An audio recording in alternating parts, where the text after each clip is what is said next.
తండ్రి ఆశీర్వాదం పొందిన వారలారా, లోకము పుట్టినది మొదలు మీ కొరకు సిద్ధపరచిన రాజ్యమును స్వతంత్రించగలరు. మన జీవితాలు యుద్ధము వంటిది. ప్రియులారా, మానవ బ్రతుకు ఈ భూమి మీద యుద్ధ పోరాటం చేసి వారు జీవించాలి. బ్రతకడానికి పోరాటం చేయాలి. బ్రతుకే యుద్ధ పోరాటం. ఈ మాట యోగు గ్రంథము 7వ అధ్యాయము 1వ వచనంలో రాసి ఉంది. నరుడి యొక్క జీవితము యుద్ధము వంటిది. వాళ్ళ బ్రతుకు తెరువు యుద్ధం వంటిది.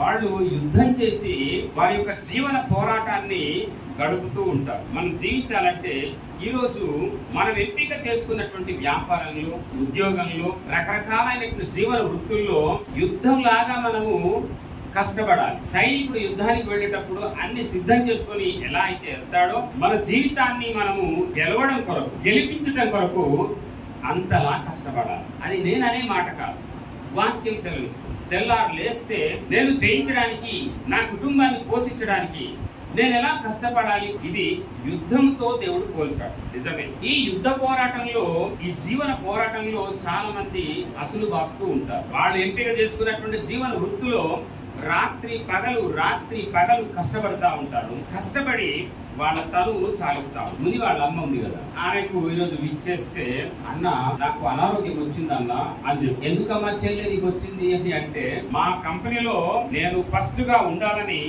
రాత్రి పగలు కష్టపడ్డానన్నా అని అన్నదా. రాత్రి పగలు కష్టపడితే ఇప్పుడు మంచిది. జీవన పోరాటం కొరకు మనం ఈ విధంగా విశ్రాంతి లోపించినప్పుడు అనారోగ్యము దాపునే. అందుకే ప్రభు సమయాన్ని కేటాయించాడు. పగలున్నంత వరకు పని చేయాలి, రాత్రి వస్తే రెస్ట్ తీసుకోవాలి. రేపు తెల్లారి మీరు లేవగానే రీఫ్రెష్ అయిపోతారు. కొత్త ఆలోచనలు దేవుడు ఇస్తాడు. మీరు శక్తి పొందుకుంటారు, మీరు బలం పొందుకుంటారు. ఆ రోజంతా చాలా ఉత్సాహంగా మరలా ఆ 8 గంటల్లో మన దేవుడు ఎంత గొప్పవాడు. మానవ జాతి చాలా క్షేమంగా సుఖ సౌఖ్యములతో ఉండటానికి ఇటు నియమాలను దేవుడు ప్రసాదించాడు. ఈ సమయంలో మనం జ్ఞాపకం చేసుకుందాము, మన జీవితాలు యుద్ధం వంటిది అని మనం అనుకున్నాం కదా. ఈ యుద్ధంలో గెలవటానికి దేవుడే మనకు చాలినంత ఆశీర్వాదాన్ని ప్రసాదిస్తూ ఉంటాడు. ఈ మధ్య కాలంలో యుద్ధాల గురించి మీరు వింటూ ఉన్నామా? రష్యా ఉక్రెయిన్ యుద్ధం నడుస్తుందా? అయిపోయిందా?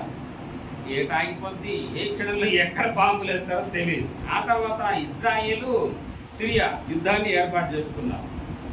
ఆ తర్వాత కిమ్ము ఎప్పుడు ఎవరిపైకి యుద్ధానికి వెళ్తాడో తెలియదు. ఇప్పుడు మరి పోయిపోయి నిన్న మొన్న ఏమన్నాడంటే, నేను భారతదేశానికి సపోర్ట్ చేస్తున్నాను అని. ఈ రాజకీయ నాయకులు ఈ వీళ్ళందరూ కూడా ఎప్పుడు ఎలా మాట్లాడతారో తెలియదు. కానీ ఆడు ఊసర వెళ్ళి లాంటి వాడు.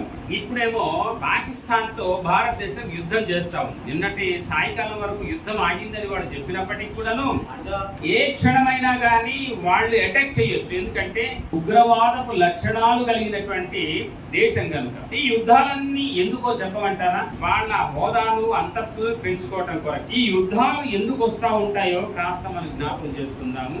ఎందుకంటే అంత్య దినాల్లో మనం ఉంటున్నాం. యుద్ధాలు ఎప్పుడు వస్తాయి, ఎందుకు వస్తాయి అని అనుకున్నట్లయితే యేసు ప్రభు వారు ఏమని చెప్పారంటే, నేను తిరిగి భూమి మీదకి వచ్చే ముందు ఈ యుద్ధాలు తరచుగా వస్తాయి. ఒకరినొకరు చంపుకోవడము, ఒకరినొకరు ద్వేషించుకోవడము, ఇవన్నీ కూడా జరుగుద్ది అని ప్రభువారు మత్తయి సువార్త 24వ అధ్యాయం 6వ వచనంలో శిష్యులు అడిగినటువంటి ప్రశ్నకు ఆయన సమాధానం ఇచ్చారు. యుద్ధము పాకిస్తాన్ తో చేయాల్సినటువంటి పరిస్థితి ఏర్పడింది. ఎందుకంటే అది మన బ్రతుకు తెరువును కాపాడుకోవటం కొరకు, మన జీవన ప్రమాణ స్థాయిని ఉన్నత స్థానంలో నేనే అని ప్రకటించుకోవటానికి ఏర్పాటు చేసుకోవటం జరిగింది. ఈ యుద్ధాలు మానవ బ్రతుకులో ఎంత శ్రేయస్కరము, అసలు ప్రభువారు ఏం చెప్తున్నారు అని అనుకున్నట్లయితే, మనం చేసేటటువంటి పని గురించి నేను చెప్పాను.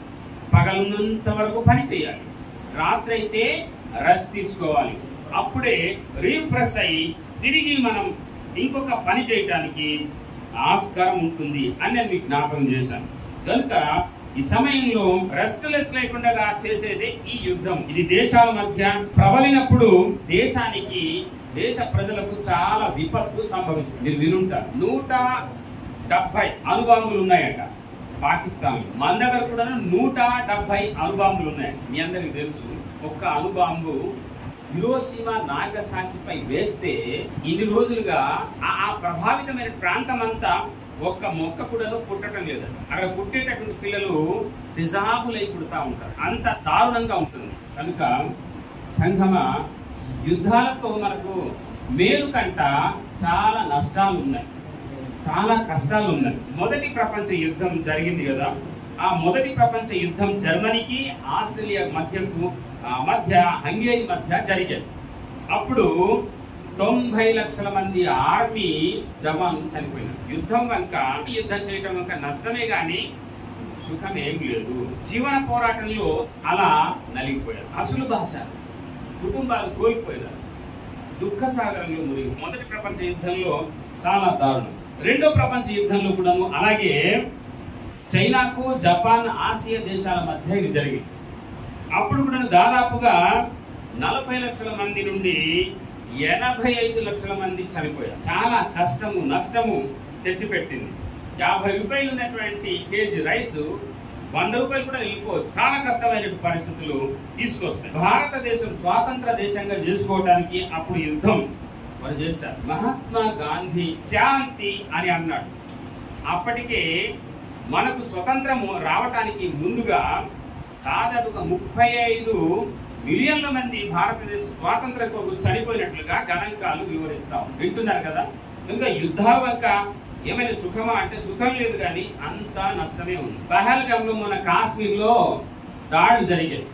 ఆ దాడులతో మన ప్రధానమంత్రి గారు యుద్ధానికి శ్రీకారం చుట్టారు. ఈ యుద్ధము ఎందుకు వచ్చింది అంటే వాళ్ళు వచ్చి 26 మందికి మట్టు పెట్టారు కాబట్టి మనం వాళ్ళతో యుద్ధం చేయడానికి ఇది ప్రతిపాదనలు తీసుకొచ్చి భారత యుద్ధం కూడా జరిగింది. పాండవులు కౌరవుల మధ్య యుద్ధం జరిగినట్లుగా ఆ యుద్ధంలో దాదాపుగా 15,30,900 మంది సైనికులు పాల్గొన్నారట. పాండవుల పక్షంగా. కౌరవుల పక్షంగా 24,05,700 మంది పాల్గొన్నారు. అయితే మొత్తంగా ఇక్కడ 39,36,600 మంది యుద్ధంలో పాల్గొన్నారు.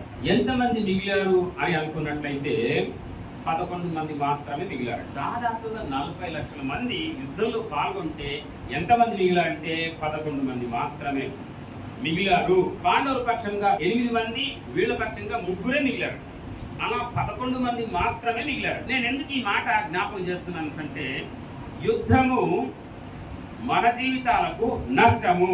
హిట్లర్ యుద్ధం చేశాడు, కానీ చెడ్డ పేరు తెచ్చు. అలెగ్జాండర్ యుద్ధం చేశాడు, ప్రపంచాన్ని గెలవాలని వచ్చాడు, కానీ ఆ యుద్ధ పోరాటంలో భారతదేశంలో ఒక మలేరియా దోమ కుట్టి ఆయన వెనుదిరిగి చనిపోయాడు మార్గంలో. యుద్ధం అనేది మానవ జీవితానికి శ్రేయస్కరం కాదు. దాన్ని శాంతి పోరాటంతో లేకుంటే మరి ఉభయుల సామరస్యపు ఒప్పందాలతో, అదే శాంతి చర్చలు, వీటితోనే దాన్ని మనము నివారించుకొని దేశంలో, రాష్ట్రంలో, ప్రపంచంలో ఉన్న ప్రజా శ్రేయస్సు కొరకు నాయకులు, పాలకులు, అధికారులు పాటుపడాలి. అందుకు ప్రజలందరైనటువంటి మనం కూడా ప్రోత్సాహం చేయాలి, మద్దతు పలకాలి. ఇది దైవ నిర్ణయమైనటువంటి ఒప్పందం. యుద్ధం చేయటానికి ఎలాంటి వారు యుద్ధం చేయాలని కోరుకుంటారు అని మనం ఆలోచన చేసినట్లయితే, దేవుని మాటలు విననప్పుడు, దేవుని మాటలు ఎవరైతే వినరో వారు కయ్యానికి కాలు దూస్తారు. దేవుని మాటలు ఎప్పుడు కూడాను శాంతి, సమాధానము, మనుషుల మధ్య మమేకము, సమైక్యము, సహజీవనము నేర్పిస్తాము. ఈ మాటలు వద్దు అనుకుంటే కాలు దూస్తారు. యుద్ధానికి, గొడవలకు కాలు దూస్తారు. ఆ యుద్ధంలో ఎవరితో పగలొచ్చు. జీవన పోరాటంలో కూడా అంతే సాగుతూ ఉంటుంది. యుద్ధాలు చేసుకుంటారు, గొడుచుకుంటారు, తందుకుంటారు, చేస్తారు. అది అవసరం లేనటువంటి మ్యాటర్. కనుక శాంతి ఒప్పందాలు దేని చేత కుదుర్చబడతాయంటే దేవుని యొక్క మాటలు వినుట ద్వారా ఉభయుల మధ్య సమాధానము, శాంతి, సంతోషము నెలకొల్పబడుతుంది. హల్లెలూయా. కనుక మొదటి మాట ఏంటంటే దేవుని మాటలు ఎవరైతే వినరో వారు యుద్ధాలకు ప్రోత్సాహం చేసేవారు అని మనము జ్ఞాపకం చేసుకోవాలి. మీరు వింటున్నారా? డాక్టర్ కేఏ పాల్ యుద్ధాన్ని నేను ఆపుతాను అని ఆయన ప్రచారం చేశారు. నిజంగా ఆయన ప్రజాశాంతి అని పార్టీ పెట్టుకున్నారు. అతను మాత్రం యుద్ధం మంచిది కాదు, యుద్ధం మంచిది కాదు అని ఆయన చెప్తూ వచ్చాడు. మన జీవితంలో మన జీవన పోరాటం ఏదైతే ఉందో, మన ప్రయత్నాలు ఏవైతే ఉందో, వాటి మధ్య ఈ మన జీవన యుద్ధ పోరాటంలో విజయం సాధించాలంటే ఏం చేయాలంటే ఈ ఒప్పందాలు, చర్చలు మనం జరిగించాల్సినటువంటి అవసరత అక్కడ ఉంది. ఆ విధంగా మన యొక్క జీవన పోరాటంలో, ఈ యుద్ధంలో మనం గెలుస్తాం, విజయాస్తులు అవుతాం. జీవన పోరాటాన్ని చేయడానికి నువ్వేం చేయాలంటే దేవుని మాటలు శ్రద్ధగా వినాలి. నీ జీవన వృత్తి ఆటోమేటిక్ గా అభివృద్ధి చెందు, నువ్వు గెలుస్తావు. యెహోషాపాతు మీదికి యుద్ధానికి వచ్చారు కదా అమ్మోనీయులు, సేయీరు మాన్యవాసులు, ఇంకా మోయాబీనీయులు. అప్పుడు ఎవరు గెలిచారు చెప్పండి నాకు? యెహోషాపాతు ప్రజలు గెలిచారు. ఎందుకు చెప్పమంటారా? దేవుని మాట చొప్పున అతను యుద్ధం చేశాడు కనుక, దేవుని మాట చొప్పున యుద్ధం చేశాడు కనుక. అక్కడ దేవుని మాటలు వినకపోతే వాళ్ళ జీవన పోరాటంలో, లేకుంటే రాజ్యాల మధ్య రాజ్యాలు ఇలా యుద్ధానికి కాలు చూసేటటువంటి పరిస్థితి ఏర్పడుతుంది అనే సత్యాన్ని మనం జ్ఞాపకం చేసుకోవాలి. కనుక దేవుని మాటలు ఎప్పుడు కొన్ని వినేటటువంటి వారుగా మనం జీవించాలి. దేవుని మాటలు వినడం ద్వారా మన జీవితాలు శాంతితో, సమాధానంతో అభివృద్ధిలోకి నడిపించబడుతుంది. దేవుడు చెప్పేటట్టుగా మన జీవితాన్ని అలవాటు చేసుకోవాలి. అప్పుడు మనం ఉన్నతమైనటువంటి జీవితాలు జీవించడానికి ఏర్పాటవుతుంది. రెండో మాట, ఎవరు యుద్ధాలు చేస్తారు అని మనం చూసినట్లయితే, దురాశ, అత్యాశ, అహంకారం ఉన్నప్పుడు ఈ యుద్ధాలు అనేది జరుగుతుంది. ద్వితీయోపదేశ కాండం 28-22 వచనంలో ఈ మాట రాయబడింది. దురాశ, అత్యాశ, అహంకారం వలన కూడాను యుద్ధాలు వస్తాయి. నేను అని అహంతో విర్రవీగేటటువంటి హిట్లర్ లాంటి మనస్సున్నటువంటి వాళ్ళు యుద్ధానికి కాలు దూస్తారు. కనుక మన జీవన పోరాటంలో ఈ దురాశ, అత్యాశ, అహంకారము విడిచిపెట్టి దేవుడు ఏమైతే విలువలు ఇచ్చాడో ఆ విలువలతో బ్రతకడానికి మనం ముందు సాగినట్లయితే అద్భుతంగా మన యొక్క ఈ జీవన పోరాటం మన యుద్ధంలో గెలుస్తాం. అలాంటి భాగ్యం దేవుడు మనకు ప్రసాదితం చేయుగాక. మూడవ మాట, ఇంకా ఎవరు యుద్ధాలు కోరుతారు, ఎవరు యుద్ధాలు చేయిస్తారు అని అనుకున్నట్లయితే, 1 సామ్యుయేలు గ్రంథము 24వ అధ్యాయం 12వ వచనంలో రాసి ఉంది, సమాధానము పడలేకపోయినటువంటి వారు. రెండో ప్రపంచ యుద్ధంలో కూడాను జపాన్ కి ఈ ఆసియా దేశాల మధ్య జరుగుతున్నప్పుడు జపాన్ వాళ్ళు సమాధాన పడ్డారు, క్షమించమని వారు కోరుకున్నారు. కనుక యుద్ధము నిలువరించబడింది. నీవు నీ జీవన పోరాటంలో ఈ పాఠం ఏం నేర్పిస్తుంది అని అనుకున్నట్లయితే, నీ ఎదుటనున్నటువంటి వారితో నువ్వు సమాధానంతో జీవించాలని, శాంతి ఒప్పందాలు జరిగించాలని, నీ జీవన పోరాటం కొరకు వారితో చర్చించాలని, వారితో అనునిత్యం కూడా నువ్వు అనుసంధానం కలిగి ఉండాలని. యుద్ధాలు ఎందుకు వస్తాయి? నీ జీవితంలో యుద్ధాలు ఎందుకు వస్తాయి? లేకుంటే ఈ ప్రపంచంలో దేశాల మధ్య ఎందుకు యుద్ధాలు వస్తాయి? నువ్వు శాంతి చర్చలు జరిగించినట్లయితే, సమాధానపు చర్చలు జరిగించినట్లయితే, నువ్వు శాంతిగా వారితో వెళ్ళి కలిసి మాట్లాడినట్లయితే యుద్ధాలు ఎందుకు వస్తాయి? నీ జీవితాన్ని కూడా ఇది అనుసరిస్తాము. నిన్ను కూడాను అబీమెలెకు ఇస్సాకును చూశాడు. ఇస్సాకు గురించి ఏమని అనుకున్నాడంటే, ఈ ఇస్సాకు దేవునితో ఉన్నటువంటి కుమారుడు కనుక నేను అతనితో కనుక విభేదిస్తే, నాతో అతను యుద్ధం చేస్తే దేవుడు ఆ పక్షాన్ని యుద్ధం చేస్తాడు కనుక నేను పతనమైపోతాను అని అనుకున్నాడు ఆయన. అబీమెలెకు వంటి రాజు పోయి ఎవరితో సమాధాన పడ్డాడంటే ఇస్సాకుతో సమాధాన పడ్డాడు. కనుక అక్కడ మరి గొడవలు లేవు, యుద్ధాలు లేవు, ఏమి లేవు. శాంతి చర్చలు మన యొక్క జీవన పోరాటం జరిగించాలి, ఒప్పందాలు కుదుర్చుకోవాలి. కుటుంబంలో కూడా భార్య, భర్త, సంఘంలో కూడా మనం కూడా దేవుని యొక్క మాట వినాలి. రెండోది ఏంటంటే దురాశ, అత్యాశ, పేరాశలు విడిచిపెట్టాలి, అహం విడిచిపెట్టాలి. మూడవదిగా సమాధానం కలిగి ఒకరితో ఒకరు మనము జీవించాలి. మన యొక్క జీవన వృత్తులు చాలా మన యొక్క జీవన వృత్తులు బాగా వృద్ధి చెందుతుంది. మనం చేసే ప్రయత్నాలు ఫలిస్తాయి కూడా. అలాగే దేశాల మధ్య ఈ ఒప్పందాలు, ఈ సమాధాన చర్చలు జరిగినట్లయితే యుద్ధాలు ఉండవు. ఒకరినొకరు సహకారం చేసుకుంటా కనుక యుద్ధాలు ఉండవు. యుద్ధాలు ఎవరు చేస్తారు అని ఇంకా మనం అనుకున్నట్లయితే, క్రూరమైన మనస్సు, హిట్లర్ వంటి మనస్సు కలిగినటువంటి వారు, సద్దాం హుసేన్ లాంటి మనస్సు కలిగినటువంటి వారు, లేకుంటే బిన్ లాడెన్ మనస్సు కలిగినటువంటి వారు, ఉగ్రవాదపు మనస్సు కలిగినటువంటి వారు యుద్ధాలకి ఎప్పుడు ర్యాంకులు వేస్తా ఉంటారు. మీరు, నేను, మనము శాంతితో, సమాధానంతో దేవుని యొక్క మాట ద్వారా మన జీవితం అనే ఈ యుద్ధ పోరాటంలో దేవునికి ముందు పెట్టి మనం ముందుకు సాగినట్లయితే, మరి క్రూరమైన మనస్సు కాదు కానీ శాంతికరమైన మనస్సుతో దేవుడే మన జీవితాలకు కావాల్సినవన్నీ కూడాను ఆయన కాపరిగా ఉండి మన బ్రతుకంతా కృపాక్షరం కలిగించేటట్టు నడిపిస్తూ ఉంటాడు. ఇంకా ఎవరు యుద్ధాలు చేస్తారు అని అనుకున్నట్లయితే, కోపం ఉన్నటువంటి వాళ్ళు యుద్ధానికి కాలు దూస్తూ ఉంటారు అనే సత్యాన్ని కూడాను మనము మాట్లాడుకోవచ్చు. తర్వాత ఇంకెవరు యుద్ధాలు చేస్తారని అంటే, దుష్కార్యములు చేసేవారు ఎప్పుడు కూడా యుద్ధం కోరుకుంటారు. దుష్టబుద్ధి కలిగినటువంటి వారు యుద్ధం చేయడానికి ప్రతిపాదనలు చేస్తూ ఉంటారు. ఇంకెవరు యుద్ధాలు చేస్తారంటే, దురాశ, భోగేచ్ఛ మనస్సు గలవారు.